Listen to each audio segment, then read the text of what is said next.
Let me show you exactly how to price your products so that you're actually making a profit. When I first started my business, I thought that coming up with a price was basically looking at what other people sell the product for and selling it at that, looking at how much it's going to cost me and add just a little bit extra in order to kind of match what other people are selling their products at. But that's exactly why I was stuck and why so many other business owners are stuck when it comes to making profit. If you get this one thing wrong, you will not be able to sustain your business. You won't be able to pay yourself, you won't be able to invest into marketing or launching new products and collections. This caused me to end up in a lot of business debt, and I do not want that to happen to you. So let's just get straight into how to break down the cost of your product, what to price it at, looking at competitors, and setting your business up for success. So step one is to know your cost. So in this video, I'm going to just refer to a beanie. So for example, when I first launched my business, Oh So Curly, the first product we sold was a beanie hat that just said the word curly on it, and I sourced that from Alibaba.com. I thought I would just take the price that it cost me to buy that item. So for example, if I bought 100 beanies and it cost me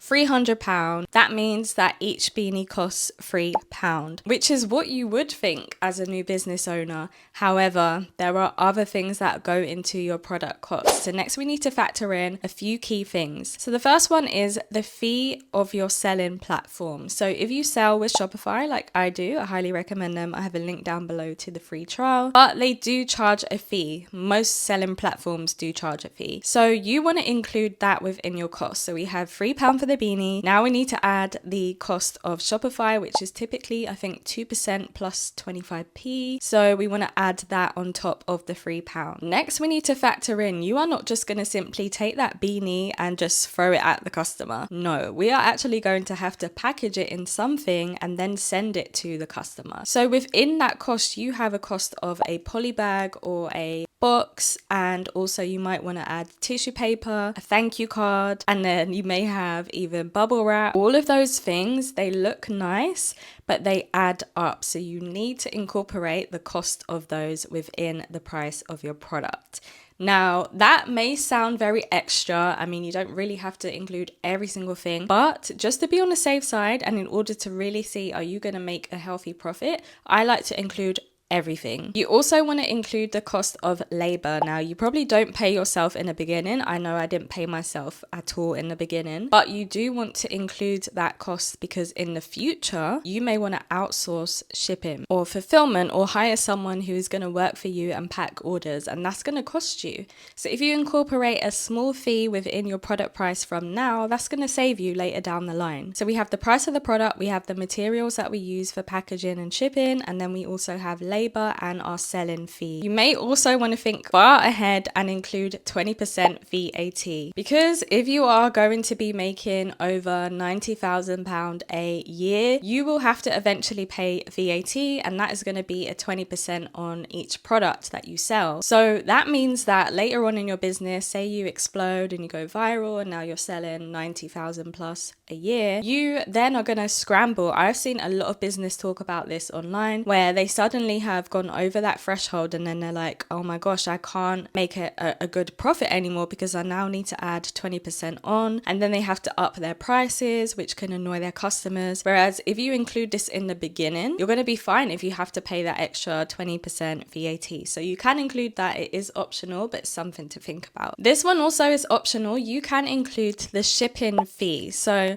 some people like to include the shipping fee within their product so that they don't charge their customers a shipping fee. They may offer free shipping to their customers for any order on their website. I know for me, I prefer to just give that cost to the customer. I may in future include it within the product cost and give free shipping to my customer. What I do is I offer free shipping to UK based customers if they spend over £50. So that kind of makes up for it. You want to keep all of these numbers neat and tidy and in an Excel spreadsheet so that it can calculate everything for you. And I do have a template for that. I have a product pricing calculator and I will link that down below. Once you have got this number for your cost, you kind of want to times it by 3. And I mean, this is going to be different for everyone. You can do it by percentage, you could do it by times and by 3. You can also have a look at your competitors' pricing and just see if you can fit within that. Do you want to charge higher and kind of position your brand as like the higher up, the luxe version of that that product? Or do you want to try and compete with the big boys, which could mean having a smaller profit margin? I like to do this by making another spreadsheet for competitors. What I do is I search for my product, for example, a beanie, and I list out what people are selling that product for. I list what it typically is selling for on Shein, on Amazon, on Etsy or TikTok Shop. And then I also list like the higher end brands, say like Nike or something. And then I also include like my main competitors, which will be like other small businesses. Once I have a list of all the different prices, I will select them all and then I will click the average so I can see what the average price overall is for that product that people are selling it for. And then you can kind of gauge aside what you want to sell the product for, and that's totally up to you. Another thing you want to bear in mind is wholesale. So you might in future want to sell to other retailers, which means they're typically going to want your product 50% off. It might be 40%, but you do want to kind of keep 50% in mind just in case you get like a huge retailer that wants to work with you. So for example, if we were going to sell the beanie for £20, you're going to have to sell it to the retailer for £10. So you want to make sure that you have enough profit if you're going to sell it to the retailer for just £10. So make sure you have written this down. Check out the product pricing calculator down below because you do not want to miss out on these hidden costs, and I want you to make a healthy profit so that we can make livings from our businesses. Another thing I just want to add on to this is you also want to make space for discounts. I also like to look at my offer. So when you think about it, most businesses, when they have new customers, we like to offer a new customer 10% off, 15% off, 20% off. That price that you are putting your product at isn't typically going to be the price that you're selling it at for a customer for the first time. So you want to incorporate what that discounted price would be. For example, if it is 10% off your first order and you're selling your beanie at £20,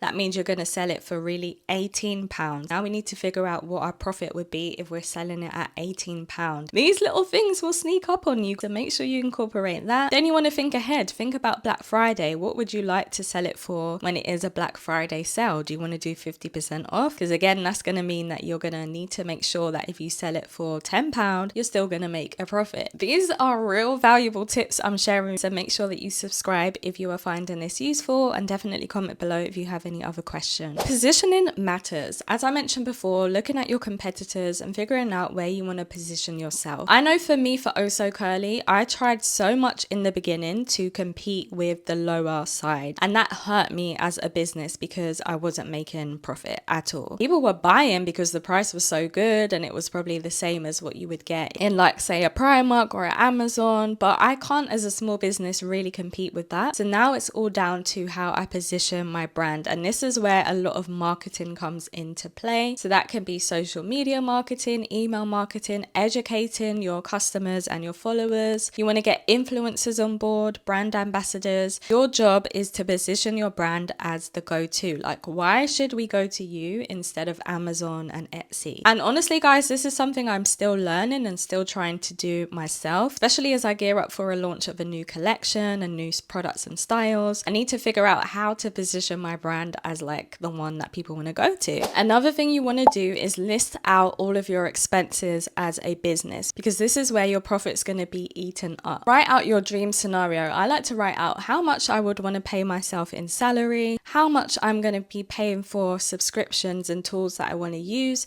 So for example, in the future, I'd like to outsource fulfillment. So how much are fulfillment centers in my area charging per package? Also, I may want to upgrade my software, so I might want to go for Shopify Pro instead of Shopify Basic. How much would that cost? Add up all of your monthly operating costs, and with that number you're going to figure out how many sales you need to make per month in order to cover those expenses and also be able to pay yourself and invest in marketing. So as you can see, a lot goes into pricing your products, not just plucking a product out of thin air. You really need to go deep into how much your product costs and how much profit you want to make in order to have a sustainable small business. So as always, subscribe to this channel if you found this video valuable, share with a friend, share with a business owner you know, download the profit pricing calculator down below, and I will catch you guys in the next one.